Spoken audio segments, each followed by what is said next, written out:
پہلی ذی الحجہ سے 10 ذی الحجہ تک وہ مبارک ایام آنے والے ہیں جو اللہ تبارک و تعالیٰ کے یہاں بڑے محبوب ہیں۔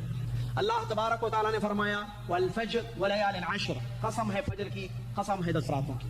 اللہ تبارک و تعالیٰ نے ان 10 دنوں کی جو پہلی ذی الحجہ سے 10 ذی الحجہ تک کے ایام ہیں، ان کی قسم کھائی اللہ تعالیٰ نے۔ اور اللہ تبارک و تعالیٰ جب کسی چیز کی قسم کھاتا ہے تو اللہ نے اس میں جو فضیلت رکھی ہے اس کی وجہ سے قسم کھائی جاتی ہے، جیسا کہ اہل علم کا قول ہے۔ تو ان 10 دنوں کی قسم اللہ پاک نے کھائی ہے، جیسا کہ صحیح تفسیر اس آیت کی ولیال عشر جو حافظ ابن کثیر رحمۃ اللہ نے بیان کیا ہے، فرسٹ ذی الحجہ سے 10 ذی الحجہ تک قسم کھائی اللہ نے ان 10 دنوں کی۔ رسول اللہ صلی اللہ علیہ وسلم حدیث میں فرماتے ہیں، صحیح حدیث بخاری کی، ما من ایام العمل الصالح فيها فيهن احب الى الله من هذه العشر قيل ولا الجهاد في سبيل الله، قيل يا رسول الله ولا الجهاد في سبيل الله، قال ولا الجهاد في سبيل الله الا رجل قد خرج بنفسه وماله فلم يرجع من ذلك بشيء، الحديث كما قال رسول اللہ صلی اللہ علیہ وسلم فرماتے ہیں ان 10 دنوں کا نیک عمل اللہ تعالیٰ کے یہاں ہر چیز سے زیادہ محبوب ہے۔ باقی دنوں میں جتنے اعمال کیے جائیں ان سے زیادہ اچھا ان 10 دنوں کا نیک عمل ہے۔ تو آپ سے پوچھا گیا کیا جہاد سے بھی افضل ہے؟ فرمایا کہ جہاد سے بھی افضل ہے، الا یہ کہ وہ آدمی جو نکل چکا ہے اپنے نفس اور مال کے ساتھ اور لوٹ کر نہیں آیا ہے۔ محترم سامعین و ناظرین، یہ حدیث ان 10 دنوں کی فضیلت کو بیان کر رہی ہے کہ کتنے مبارک ایام یہ ہیں، بلکہ علماء کا فتویٰ ہے، ابن قیم رحمۃ اللہ علیہ وغیرہ کے، رمضان کے دنوں سے بھی زیادہ افضل ان 10 دنوں کی فضیلت ہے۔ بلکہ آخری عشرہ ہے نا رمضان کا، ان کے جو دن ہیں، ایک ہوتا دن ایک ہوتا رات، تو ان دنوں سے بھی افضل ان 10 دن ذی الحجہ کے دن ہیں۔ البتہ راتیں وہ راتیں ہیں، ایام آخری عشر کی راتیں ہیں، ان کی کیونکہ ان میں سے ایک لیلۃ القدر ہوتی ہے، اسی لیے وہ راتوں میں وہ فضیلت ہے، لیکن دنوں میں اطلاقی طور پر ان 10 دنوں کی فضیلت تمام دنوں پر ہے۔ تو یہ بہت بڑی خوشخبری ہے ہمارے لیے کہ اللہ تبارک و تعالیٰ ایک ایسا موقع ہمیں دے رہا ہے کہ جس میں ہم خوب نیک عمل کریں اور اللہ تعالیٰ کو سب سے زیادہ پسندیدہ اعمال ہیں۔ جب اللہ تعالیٰ، اس کا فائدہ کیا ہے؟ اگر ہم وہ کام کریں گے جو اللہ کو زیادہ پسند ہے تو اللہ تعالیٰ ہم سے خوش ہو جائے گا، اللہ راضی ہو جائے گا ہم سے۔ جب اللہ ہم سے خوش ہوگا، اللہ راضی ہو گیا، ہماری دنیا بھی بن گئی، ہماری آخرت بھی بن گئی۔ آدمی دنیا بنانے کے لیے پیسہ کماتا ہے، سہولیات کا انتظام اپنے گھر میں رکھتا ہے تاکہ دنیا اس کی سکون سے گزرے، لیکن دنیا بنتی ہے نیک عمل سے۔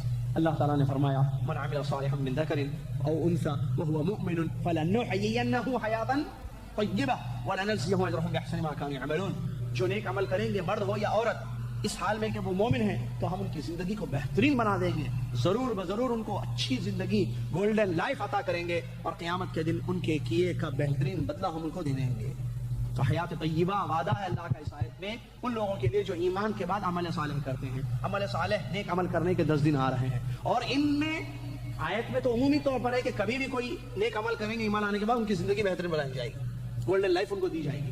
اس حدیث میں تو خوشخبری ہے کہ 10 دنوں کا نیک عمل اللہ کو باقی دنوں کے اعمال سے زیادہ محبوب، زیادہ پسندیدہ ہے۔ اتنا بڑا چانس مل رہا ہے ہمیں کہ پہلی ذی الحجہ سے ہم تیار ہو جائیں نیک عمل کرنے کے لیے، خالص اللہ کے لیے۔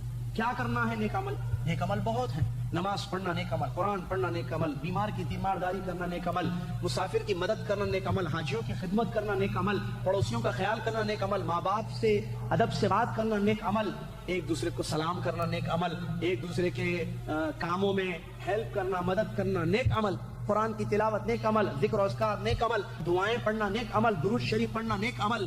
نیک عمل بہت ہیں ان 10 دنوں میں۔ ایک بڑا نیک عمل ہے، وہ ہے بیت اللہ کا حج۔ جو لوگ حج کرنا چاہتے ہیں تو اس میں کوئی شک نہیں ہے کہ یہ بھی بہت بڑا عمل ہے، کیونکہ یہ اسلام کا ایک رکن ہے، 5 میں سے ایک رکن یہ ہے کہ بیت اللہ کا حج کریں۔ اسی طریقے سے جو حج نہیں کر رہے ہیں ان کے لیے ایک بہت بڑا نیک عمل ان 10 دنوں میں خصوصی طور پر ہے، اور وہ ہے عرفات کے دن کا روزہ۔ حدیث میں نبی صلی اللہ علیہ وسلم سے سوال کیا گیا عرفہ کے روزے کے بارے میں، تو آپ نے فرمایا کہ سال بھر کے گناہ بخش دیے جاتے ہیں اس سے۔ اب اس میں ایک مسئلہ یہ آیا کہ عرفہ کے دن کا روزے کا مطلب جب یہاں عرفہ ہوگا سعودی عرب میں تو پوری دنیا والے اسی دن روزہ رکھیں گے یا 9 تاریخ کے دن روزہ رکھیں گے؟ جواب دوسرا صحیح ہے، 9 تاریخ کے، یہی علماء کا فتویٰ ہے کہ 9 تاریخ کے دن روزہ رکھیں گے، اس لیے کہ حدیثیں جو آئی ہیں اس میں دو الفاظ ہیں، ایک یوم عرفہ ہے اور یوم التاسع ہے۔ ایک حدیث میں یہ ہے کہ عرفہ کا دن، اور ایک حدیث میں ہے کہ 9 تاریخ۔ تو اگر ہم عرفہ کا دن مراد لے کر ساری دنیا میں جب یہاں عرفہ کا دن ہوگا اس دن روزہ رکھیں گے، تو دوسری روایت میں 9 تاریخ کا جو لفظ آیا تو 9 تاریخ تو نہیں ہوئی آپ کے پاس، تب آپ کیسے روزہ رکھ رہے ہیں؟ اسی لیے علماء نے یہ فتویٰ دیا ہے کہ آپ اپنے ملکوں میں جب 9 تاریخ ہوگی اسی دن آپ عرفہ کا روزہ رکھیں گے۔ یہ بہت بڑا عمل ہے، اس سے سال بھر کے گناہ معاف ہو جاتے ہیں، اور یہ 10 دنوں میں سے ایک دن کا عمل ہے۔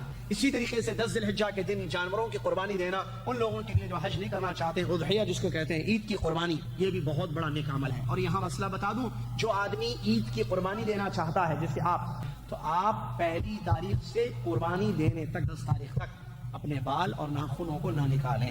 کیا آپ کے بیوی بچے بھی اس میں شامل ہیں؟ نہیں۔ آپ من اراد یضحی، جو اضحیہ کرنے کا ارادہ کرتا ہے، جو قربانی عید کی دینا چاہتا ہے 10 تاریخ کے دن عید کی قربانی، تو اس کے لیے چاند دیکھنے، ذی الحجہ کے چاند سے لے کر آخری تک، کب تک؟ قربانی دینے تک بال اور ناخن نکالنا منع ہے۔